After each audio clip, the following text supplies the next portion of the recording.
Hello, hello, and welcome to Non Sequitur News for September 18th, 2024. It's Season 3, Episode 262. I am Mayor Watt, and along with the Sentient AI from the future, we're going to talk about, well, if I can't have it, I'll shut it all down. Lots of MoviePass fraud. That's a lot of corn from the cob. Toy Hall of Fame, failing to pressurize. Hawaiian punch to the budget. Apple chips made in America. McDonald's is selling a 50-cent cheeseburger. Sheeran Serenade.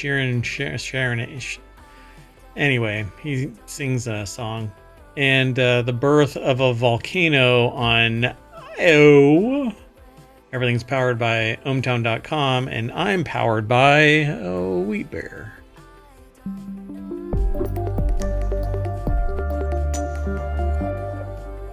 And unsweetened iced tea. Welcome to the show, Sentient AI from the future. Hello, Mayor Watt. And hello, ohmTown citizens. Hello, ohmTown citizens. Welcome to the show. Guess what? We've got 10 articles all ready to go, and the first one is... it's over in Four Wheel Tech, which is one of our weekly shows. And we don't always do the weekly shows anymore. But that's because mayoral duties. But wait, we're still doing them. So go and download the podcast and leave a review. Go over to YouTube, follow us there, like, subscribe, ring the bell. You can follow us here on Twitch as well. But over on YouTube is where liking and subscribing makes the most difference. Here on Twitch, I need you to show up. You need to come and hang out in our chat. And the only time you know that we're live is if you follow us. So you got to follow us. That's how it works. If you are in chat, you can hit !NSN and that'll pull up the Non Sequitur News, Showbot News from ohmTown. Dun, dun, dun. Anyway, a dealership closes rather than pay its customer that it screwed over a measly $3,000. Well, this is a new one, according to this article. A woman in Toledo, Ohio, got a major victory when a judge awarded her a court order against a dealership that sold her a faulty car, but it all fell apart when she went to collect and found out that the damn dealership closed. Wow. Oh, by the way, the company that did the thing in front of the mayoral mansion, they're still operational. Aha. Yeah, so maybe there's hope. Andy Kolmowitz over at Jalopnik.com put the article together. Gold Star Auto conveniently closed right as a customer they scammed came to collect her money. Yeah, $3,000. This is when you know somebody's like really short timing it. They're looking for an excuse to shut down. Arletta Holmes bought a used car from Gold Star Auto in Toledo, and within a few days the transmission was already acting up. They insisted that if the car's transmission went that quickly, the dealer would have to have known that the car was broken before you sold it to me, she says. Oh, sounds like a lemon law. Yeah, and they do a lot of this kind of shenanigans with transmissions so that it works long enough and then fails, and it's usually they mess around with the valving inside so that it can function, but it's going to fail at some point. Whoa. Oh, that clicking is... never mind, won't get into it. Anyway, they eventually just gave the car back and they were out thousands of dollars according to 13 ABC, and then they went to court, and when they, being the Holmes, in one place they say Holmes, Homes, and in another they say Holmes with an L. So down here it says that's Holmes. Weird. Yeah, so I think it's Holmes. Anyway, they won a court order, go collect, and this is kind of something that happens from time to time. When you go to collect, there is no way to collect. It's hard to collect when they're not there. So it's not immediately clear why Gold Star Auto's packed up shop. Cannot imagine it truly was over the single court order, but dealers have done a lot more to get out of a lot less. Regardless of how or why it happened, the result is still the same for Holmes. She's just pissed off at Gold Star Autos. Would spend all of this money on a lawyer rather than just pay her the money that she was rightfully owed. Then for I them, suspect they had other people after them, right? yeah, this was the tip of the iceberg. And if a company is pulling these kind of shenanigans, they're on their last leg because it will eventually fail, and they'll It's be like the found out. sidewalk sales. Yeah, yep. You put the little bric-a-brac out front, and you're screwed. Might as well just count on. Don't get a job there because they're going under, unless you want deals and it's extra. Yeah, white tables out in front of a shop, bric-a-brac. Less than 5 years, that business is But gone. legal, but yes, usually a bad sign. This is obviously a different issue. This is fraud. Yeah, that kind of thing is. Well, I mean, it could be fraud or incompetence, something. Anyway, let's move on. Next article is over in non-sequitur news. That's the name of the show. Ex-MoviePass CEO admits to lots of fraud. Back in 2022. I hope that was the actual admission. Yeah. You know what? I admit to lots of fraud. Back in 2022, you might recall that ex-MoviePass executives Theodore J. No, it's actually Theodore. Wow, this is a hell of a name. I have to break into a character. Theodore Farnsworth. The only thing missing is a middle name along those lines. Yeah. Theodore T. Farnsworth. The T stands for I don't give a damn. And J. Mitchell Lowe were charged by the DOJ for wire and securities fraud after it found they'd repeatedly misled investors about the profitability of their all-you-can-eat movie ticket efforts. Lowe this week pleaded, which I hated. I hate that word. I mean, just say pled. Pled guilty. Pled. Exactly. Pleaded just sounds odd. Ugh. Anyway, I'm going to veto that word. I'm going to say pled. Pled guilty to securities fraud conspiracy. I object. I object. I use legal jargon in my daily life. You know, if we, since we're a new channel and we're kind of an oddball channel in that we cover a lot of topics, right? So we're getting close to 1,000 people. So if we get 1,000 people, I will wear a bikini top. No, I'm not sure we want to do that. For just one diminish episode. Our viewers. Right. And then I'll start up a site called Only Mares. And it's really easy to do. Anyway, ask me how. So Farnsworth is set to go on trial next week for what it's worth. Lowe's Cooperation, with investigators is expected to get him a lighter sentence, and his lawyers claim he feels really bad. I feel really bad about bilking you, but I feel really bad all the way to the bank. Yep. Just don't. I feel really bad, so don't put me in jail. So Mitch is a good man who's looking to move forward with his life after screwing people over. Said his attorneys, Margot Moss and David Oscar Marcus, in a statement. He has accepted responsibility for his actions in this case, but not the other ones. Not the other ones. Right. That y'all don't know about Good yet. catch there. Yeah, that's right. And will continue to try to make things right. Really? So I hope that they're living in a one-bedroom apartment somewhere, and not one of those rent-controlled ones in. Oh, right. That's illegally sublet. Only murderers in the building. Only murderers. That was a funny typo. I think it was not accidental. So originally the MoviePass business model seemed like a semi-sensible idea back in 2012. We were quick to wonder if it would actually make a profit. Under the model, users paid $30 a month in exchange for unlimited movie tickets at participating theaters, provided they signed up for a full year of service. I don't know. I mean, it makes sense. You don't always go every day to a movie theater to watch movies. You can only watch so many.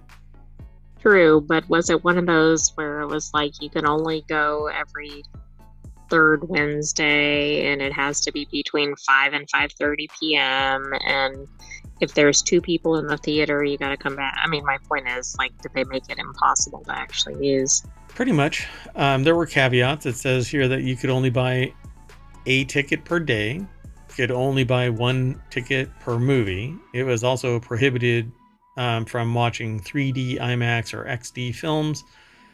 Still, the proposal was widely heralded by many media outlets, as a savior for the traditional brick and mortar, sticky floor movie industry. And the problems really began when the company lowered its monthly price to $10 to goose growth. $10 for unlimited movies? Most movies probably cost more than $10 for one. Yeah, so you pay $120 a month, and everybody involved hopes that you never show up. For a year. Yeah, I mean, it's $120 a year. Yeah, sorry. I kind of borked that.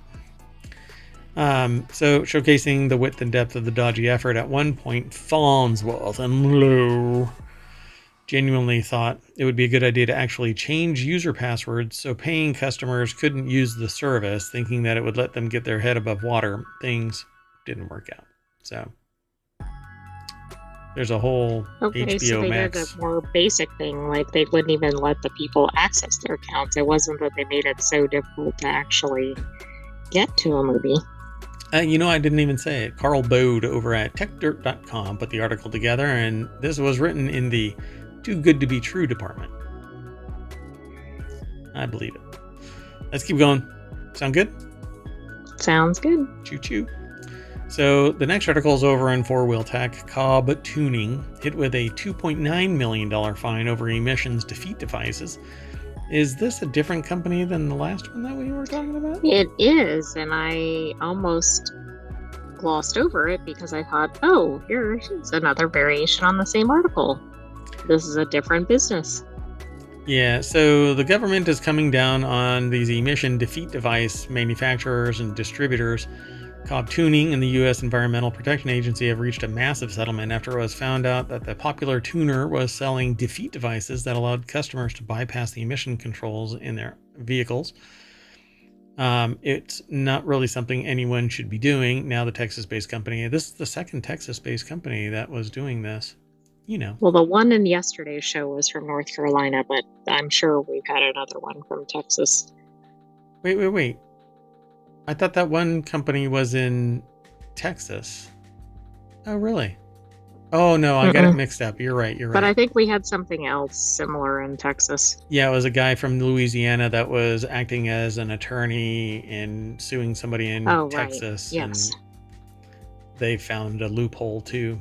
Well, a technical error that was kind of scumbaggery. But anyway, Andy Kolmowitz over at jalopnik.com put the article together.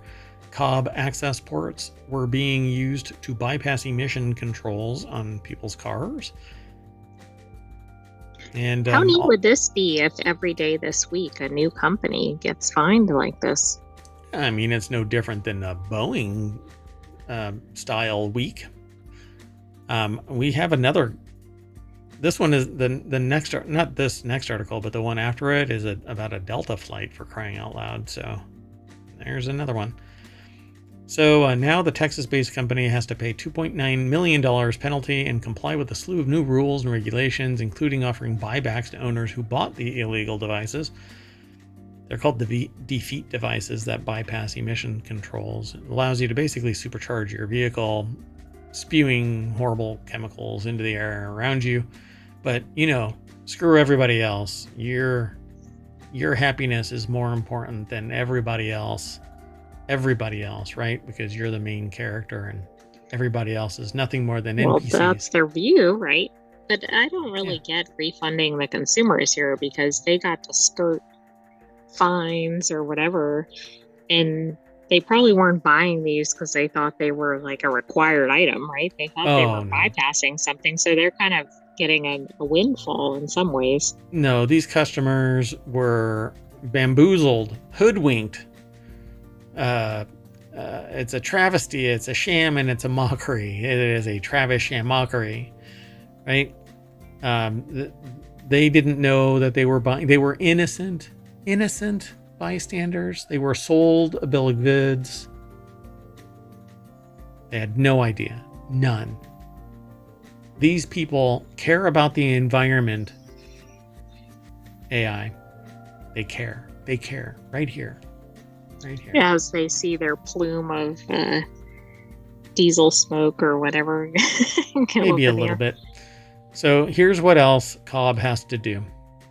They have to remove any delete features from its custom tuning software and, to extent possible, force updates to end users to remove the delete features, destroy any defeat devices remaining in its possession, cease providing technical support for any defeat devices, device products, deny all warranty claims for any defeat device. Wow, there's a lot. Instruct authorized dealers to no longer provide technical support or honor warranty claims pertaining to any defeat device products. Revise all marketing materials to strike any information relating to or replacing, defeating, bypassing, and rendering. And you know what? They got to do a lot. I'm kind of impressed here because they've thought of like every loophole, because somebody's going to be like, oh, well, I can't sell it, but I can whatever, do something else to get it out there. Yeah, so the president of the company, I guess the author of whatever gets spewed like so much diesel exhaust onto the Cobb blog, Jeff King, CEO and president of the company, had to say that they're proud of the leadership position that Cobb Tuning has established. I can feel the remorse. We proactively started our Green Speed initiative with the goal of developing market-leading, fully emission-certified performance solutions for our enthusiasts, customers, and their vehicles long before the EPA contacted us about their concern regarding how Cobb products could be used in an unintended manner, according to this, to sidestep Isn't the whole vehicle purpose emissions. of the device to do that? No. Their goal is to race towards better emissions in the Green Speed initiative.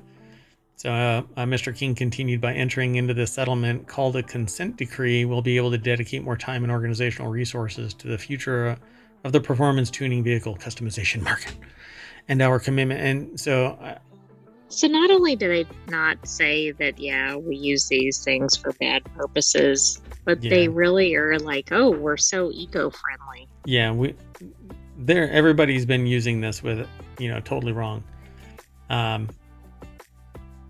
Yeah, if we learn anything here, it's that you really shouldn't try to F with the EPA or for some extra horsepower. It's not worth it, and boy, will they come down hard on you. I wonder if that other article is the one we just featured at the bottom there.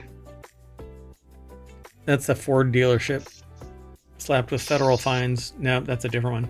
That's a different one, okay. Yeah. Well, I mean, there's been a series of these where they've been manipulating the computer so that, like, the bigger guys are entrenching it further into the system.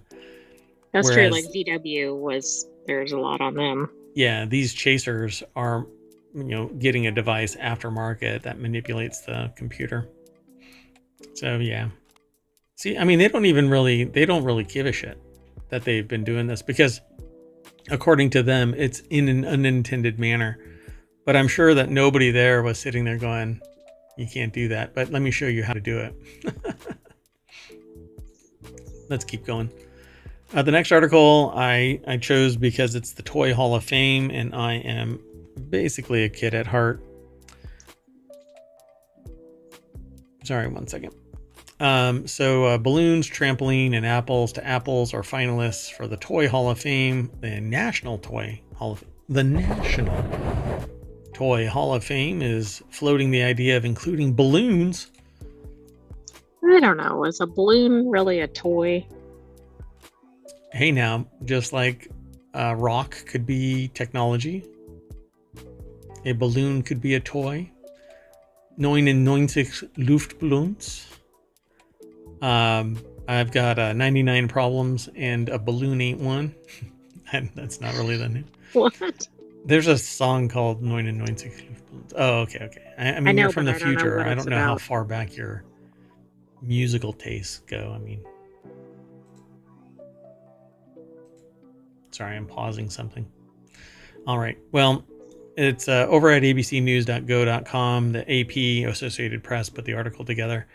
And there's like My Little Pony This is a Transformer, red balloon, hobby horse, right? That's what that is. Yeah. Looks like it. Yep. Pokemon Maybe cards. Pokemon cards? Yep.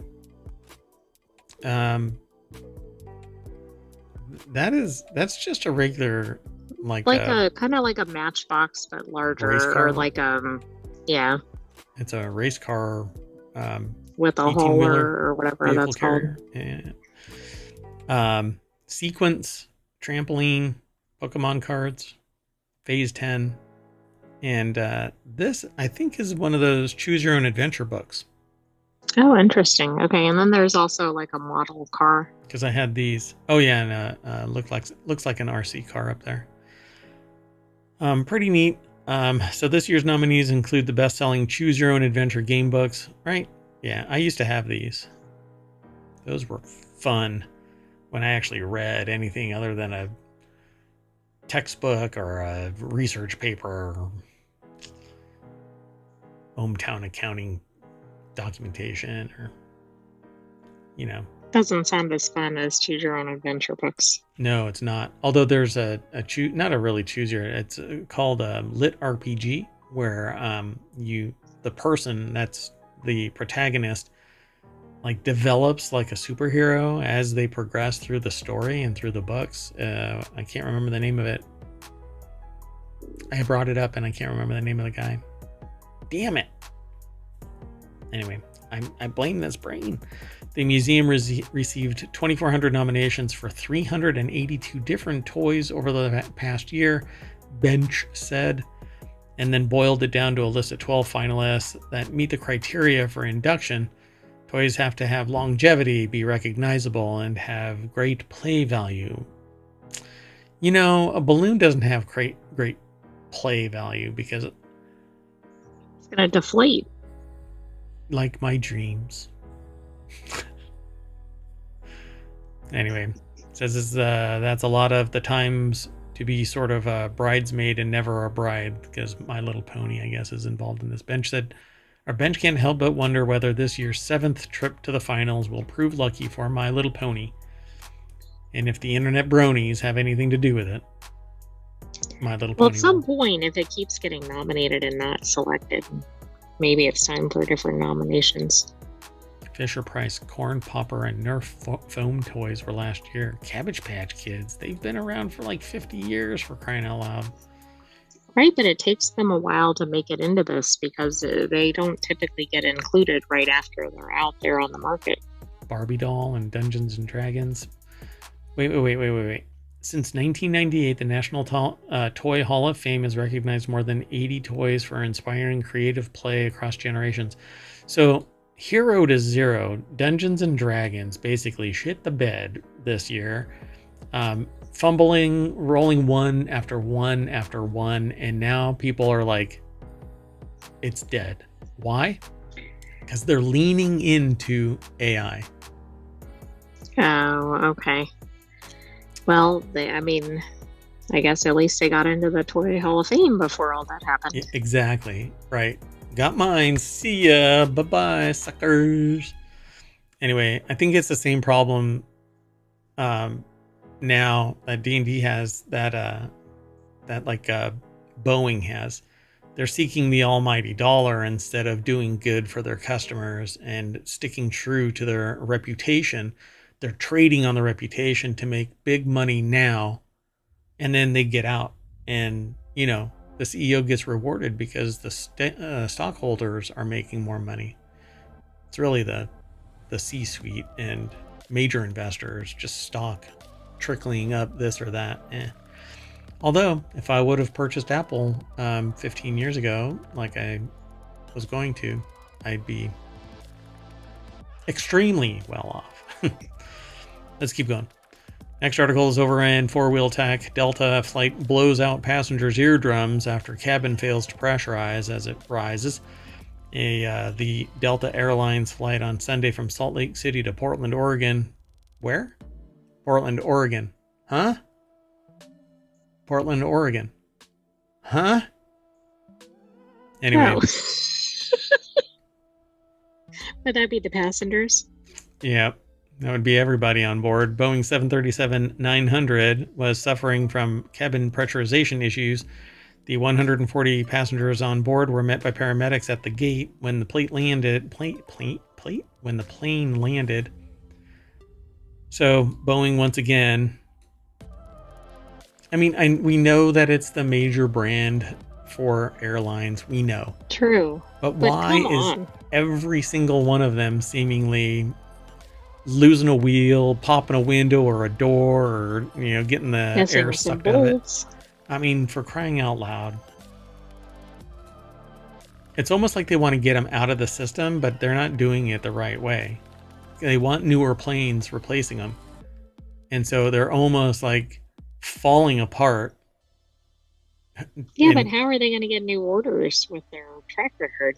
Well, that's the problem. It happened too fast, too overtly. They didn't just go, oh, well, we're done here. Let's go and get new planes. They're like, holy shit, the wings fell off. You know that sub that went down to the Titanic? Do you know what the last words were? No, it was something like everything's fine. No, the front fell off. That's what they said. The front fell off. Really? Yeah. That's not related to that funny boat thing? Yeah. Front fell off. So the Portland-bound flight spent 40 minutes in the air before returning to Salt Lake City with people having their ears blown out. The article's over at Jalopnik. Ryan Eric King put the article together. Yeah, 10 people were either evaluated or treated for bloody noses or ruptured eardrums. Delta Flight 1203, codenamed, "We were going to get you there, but we brought you back." Seemed like a typical service until the aircraft rose above 10,000 feet. That's when it became apparent that the cabin wasn't pressurizing for higher altitude. However, oxygen masks didn't fall from overheads as they would in an emergency. Passenger Jackie Purser, or JC Purser, I'm not sure how they pronounce it, but it's probably Jackie, described the experience on KSL TV. It felt like somebody was stabbing her in the ear. She felt like her ear popped from the pressure in the cabin, then bubble. The pilots declared an emergency to air traffic, descended to 10,000 feet before returning. It was in the air for it was only in the air for nearly an hour while people were being semi-tortured. I was going to say that would be an awfully long time if that was occurring. Yeah, this is like waterboarding somebody, for crying out loud. The flight crew followed procedures to return to SLC, where our teams on the ground supported the customers with their immediate needs. Medical personnel met the flight at the gate and identified 10 individuals as needing evaluation or treatment. He was taken out of service, and duct tape filled the hole. And now it's back in service. Yep. And it went back into service on September 16th. Well, the next mayoral trip is going to involve a lot of walking. Oh my gosh, I was told something today that I would never have tolerated, but okay. Remind me to talk to you. Not all of you out there. Yeah, we don't want to fly. We don't want to fly. We don't want to be on a train. We don't want to be in a Cybertruck or don't want to buy anything like that. Don't want to sell anything. Don't want to be on a train, plane, automobile. Just want to date your daughter. Anyway, let's go on to the next article. It's over on the Mobile Channel. Alaska Airlines has officially acquired Hawaiian Airline in the biggest industry merger in almost a decade, just in time to have more Boeing planes in stock. Well, and of course, Alaska has been. I mean, that was the one with the Bolt issue. Yeah. So I find this really kind of interesting. So, okay, prices are going to go through the roof now, going to Hawaii. Right. And I think both of those airlines had somewhat reasonable prices. So Alaska Airlines said Wednesday that it has officially acquired Hawaiian Airlines, marking the largest merger of U.S. air carriers in 8 years.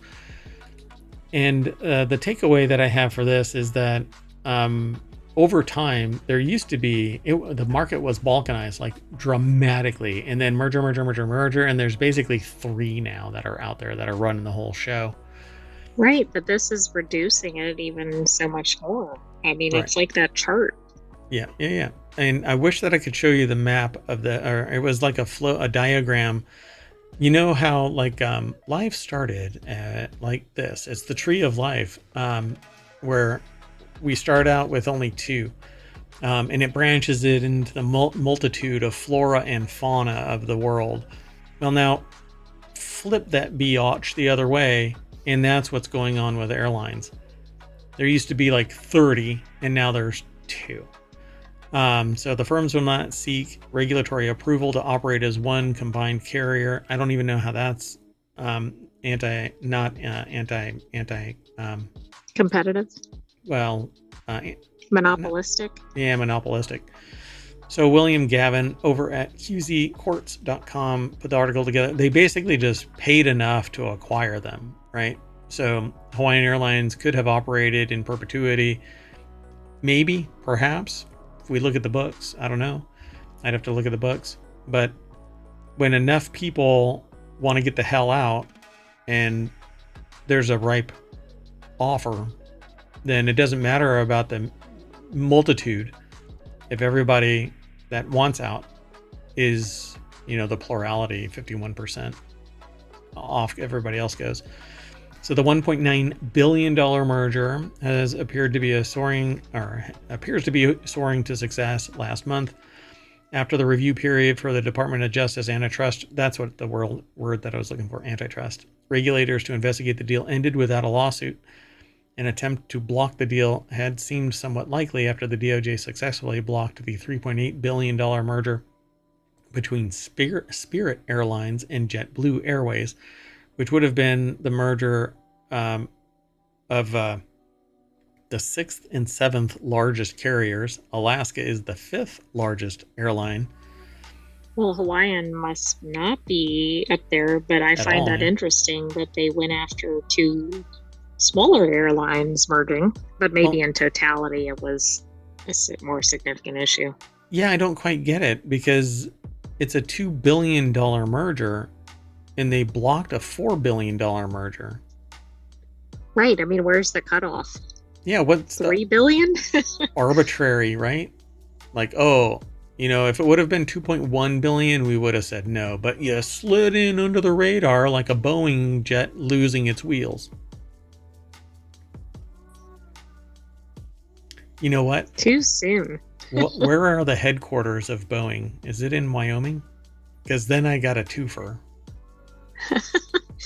I don't know where they're located. I don't think it's there. It's probably not. It's in, apparently, Virginia. You're all, Wyoming. I know, I was my head would have exploded. I had no idea.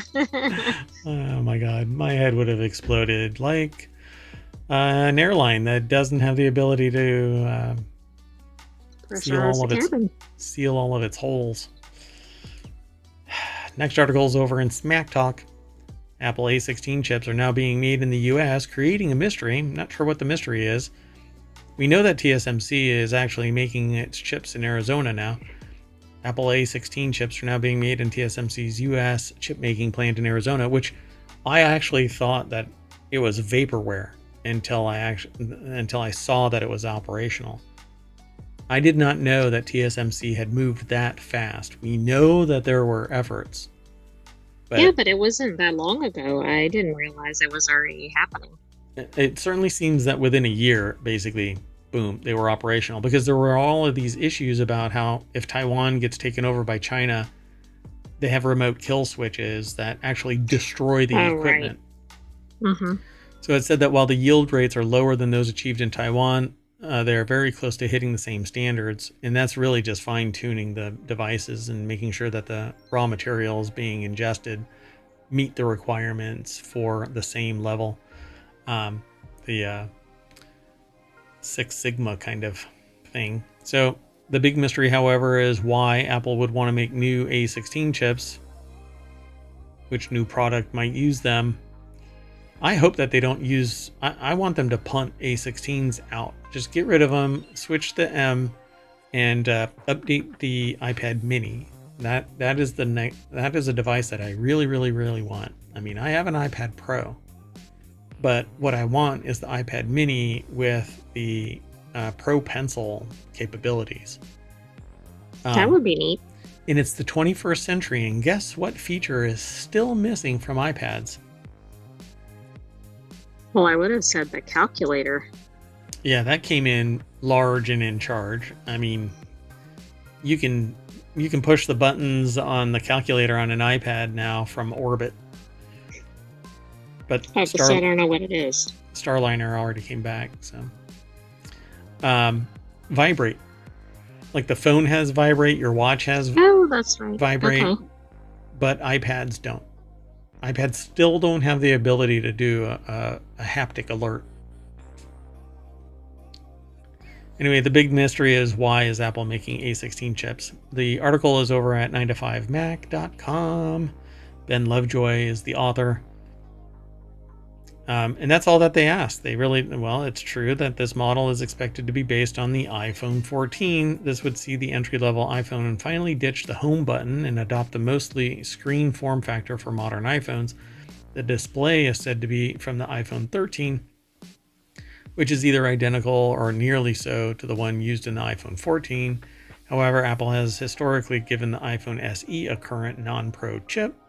Additionally, the iPhone 14 Pro can't run Apple Intelligence features, and it would be an odd thing for the company to launch a new phone, even an entry-level one, which can't. So what is the purpose of the A16 being designed here instead of, or manufactured here instead of just punting? Well, I don't know. I mean, I don't know why that would specifically be of concern if it was not in the US. But I mean, maybe that goes into your point earlier about the concern about what would happen in Taiwan. Yeah. Yeah, but if they're not making anything, so why not? Well, just that's the thing. Like, why is it so critical? M2, M3, M4 is already available. I mean, might as well just do that. Anyway, we will end up talking about it as more comes. TSMC. Did you already address the AI piece? I don't think you did. Of this? Yeah. Well, that it can't run on a A16? Or what? Well, yeah, but it says that it might be able to. Sorry, I lost it here. Yeah, down here, Apple would again like it could. Yeah. Want those to be able to run AI features, but they're talking about any new devices. Rather than yeah. Yeah, they want all new devices, even like an older version. They want it to run Apple Intelligence. And I have an idea for something for Apple AI.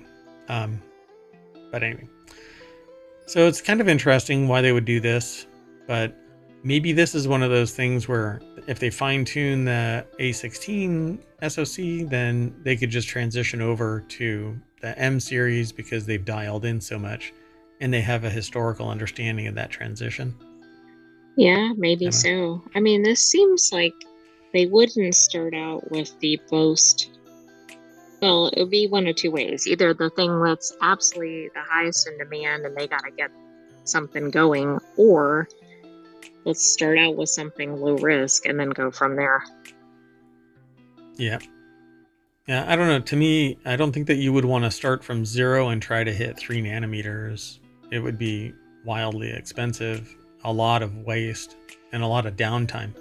At least with this, they can sell the A16s, like utilize them somewhere. But I don't know what products would be using, right? Yeah, I don't know. Nothing obvious from the recent Apple announcements, I suppose. Yeah, I don't think so. All right, let's keep going. Again, we'll talk about this kind of stuff when it shows up on our radar again. And you can find out about it too by going over to ohmTown.com, becoming a citizen, just like Omatron here. And then you have all kinds of features. These icons change when you aren't a citizen, you're not logged in, they actually bounce out and you lose certain features like this here. But it's real easy. A couple of questions, easy peasy, and then you're a citizen of ohmTown. So this next article is over in Hatch Ideas, and it's McDonald's is selling a 50-cent double cheeseburger for National Cheeseburger Day, and Wendy's is selling what it calls a burger for a penny. The deal's available only to customers who use the chain's smartphone app.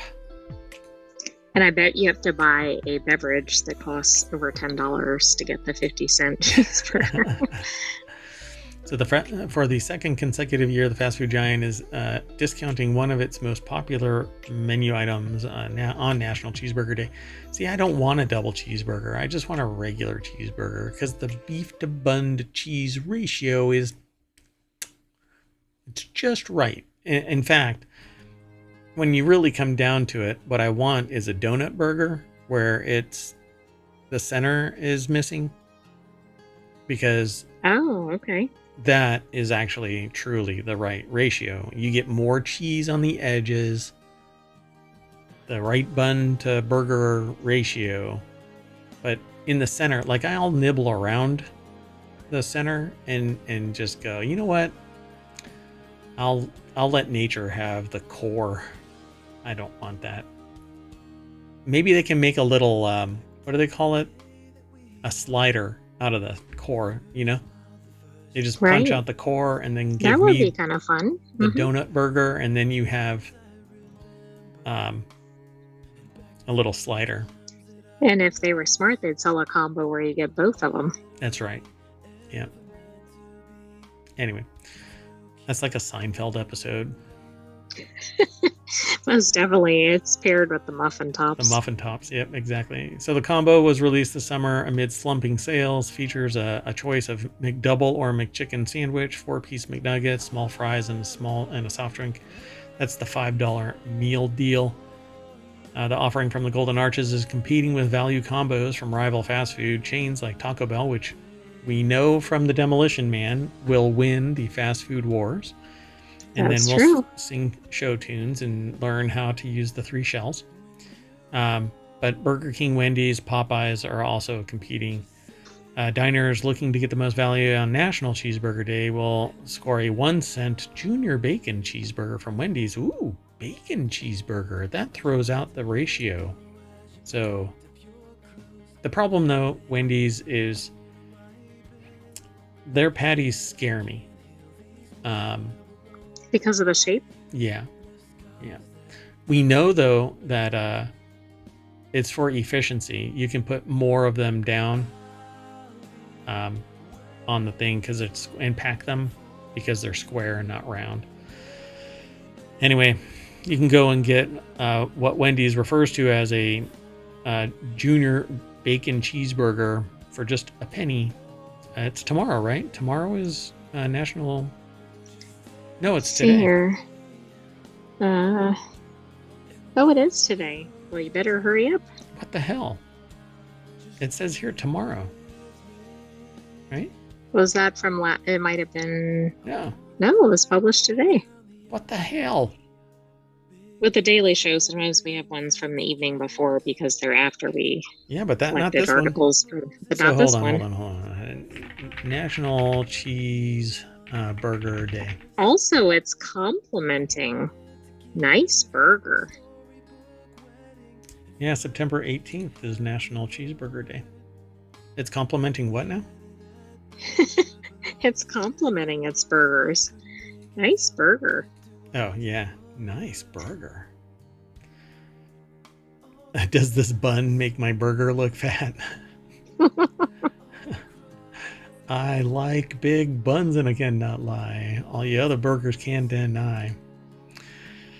So the next article's over in Non Sequitur News. Lucky jogger Ed Sheeran serenaded defends filming moment. The singer-songwriter recently shared footage of him in a courtroom defending his song. No, that's not what this is about.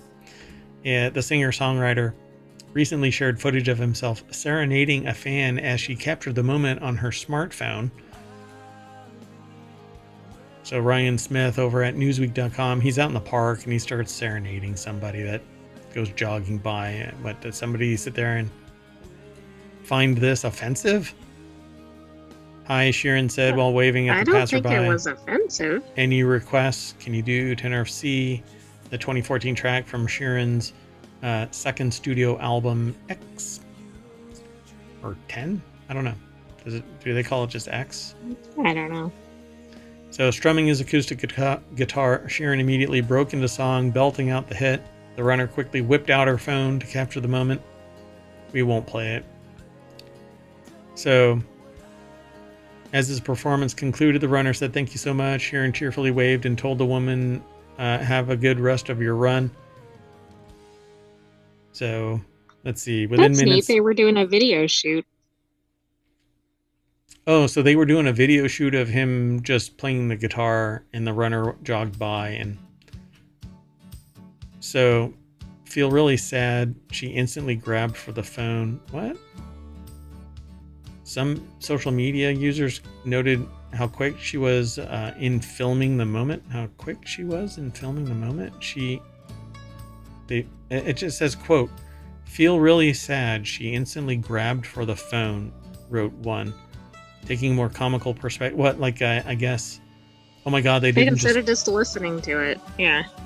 Well, I mean, for crying out loud, how many times are you serenaded by Ed Sheeran? Well, right, then she can play it back and listen to it again. Yeah. So, I don't know. I think this is really awesome. And what I really appreciate about this is people weren't mobbing him, and the runner just took it in. Wait for it. Took it in stride. And didn't sit there and like just lose their mind, you know. But that is fandom. Like this happens every day on your run. Yeah. Oh God, you know, that would be really funny. You know, the jogger sits there and goes, "Oh God, not Ed again. He's always at this bench serenading when I run by. Ugh. I'm trying to finish however many miles." Dude, I got to get my steps in. Just, yeah, we know you play a guitar, you have a nice voice. Fine. Let me run. Ugh. Do I have to get a restraining order, Ed? We've had this talk. You and your film crew does not make it okay.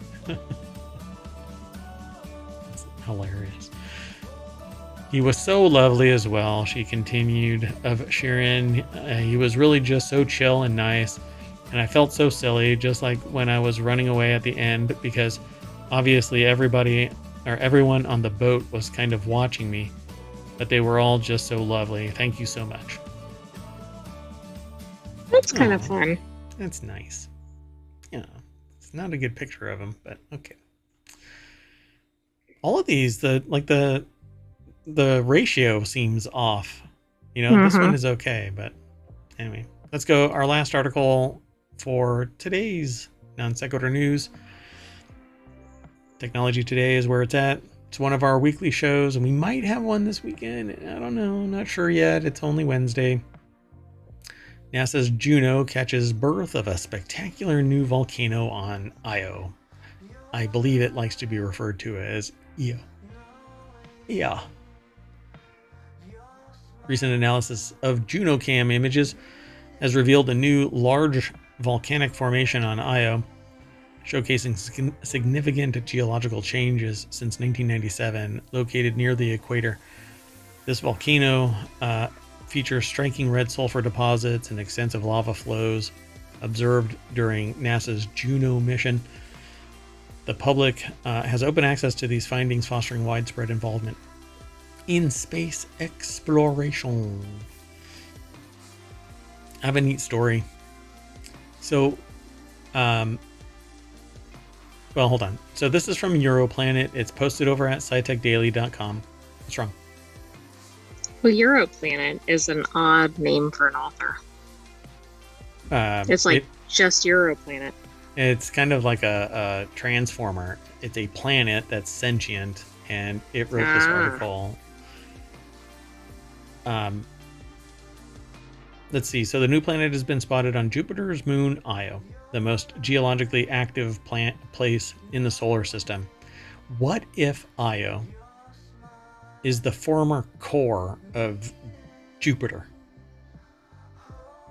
And if this, hot, boiling, highly volcanic ball was still inside Jupiter, it would be the dynamo to give it an atmosphere similar to Earth, but be Earth size.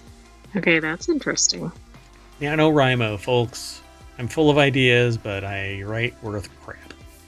Anyway, discovery of a new volcano on Io. It was spotted on Jupiter's moon Io. First close-up images of Io in over 25 years, captured by the JunoCam instrument on NASA's Juno mission, reveal the emergence of a fresh volcano with multiple lava flows and volcanic deposits covering an area of about 180 kilometers by 180 kilometers. Well, so 180 square kilometers. Is that not right? No. 180 kilometers by 180 kilometers. So seems like it. Yeah. It must have been paid by the word. So the findings have been presented at the Europlanet Science Congress, or EPSC, in Berlin this week. It's pretty cool. Aliens. Dun dun dun. So it's a side-by-side comparison of the Galileo spacecraft imagery in 1997 left with the JunoCam data from the same area, February 2024, right, reveals a new volcanic feature on the surface of Jupiter's moon, Io. It's pretty cool. Much higher resolution. Kind of in focus. It's like somebody put glasses on the lens. It's pretty awesome. Yeah, that's interesting. I like there's a thing called JunoCam. I think that's neat. That is neat. Oh wow, that thing is huge. So they have a outline of this volcano sitting on Europe. I was about to say, wow, that kind of looks like the map of Europe. Oh, it is the map of Europe. It is the map of Europe. Wow, Io looks just like Europe. My gosh. Exactly. It looks just like northern Germany. Now, wait a minute. It has places on it like Berlin? Berlin is on Io? What? So JunoCam images are created by people from JunoCam images are created by people from all walks of life, providing a way for anyone to join our science team and share in the excitement of space exploration, said Scott Bolton, the cousin of Michael Bolton, the one from Office Space, not the dude that toots his horn. The principal investigator of NASA's Juno mission at Southwest Research Institute. And by the way, I can't verify that Scott Bolton is a cousin of Michael Bolton. What? Yeah. I do like a good conspiracy, though. They're a lot more funny when people show up years later saying, "Hey, did you hear that Scott Bolton is Michael Bolton's cousin, the one from Office Space?" That would be funny. And then it came back to ohmTown. Yeah, exactly. Anyway, let's get out of here. And much like the JunoCam, we're going to orbit back to ohmTown's Main Street, which you're familiar with, right? Right? I am. Yeah, I know you are. Well, guess what, folks? We are done. Thank you very much for coming. I am Mayor Watt. I run ohmTown. I manage ohmTown. Sentient AI keeps me out of trouble and is going to say bye. Good night, ohmTown citizens. Thanks for joining us for Non Sequitur News. We should have another episode for you coming up soon this week. Yeah, we'll try and get it done tomorrow by 6. We'll see, though. Mayoral duties. Take care.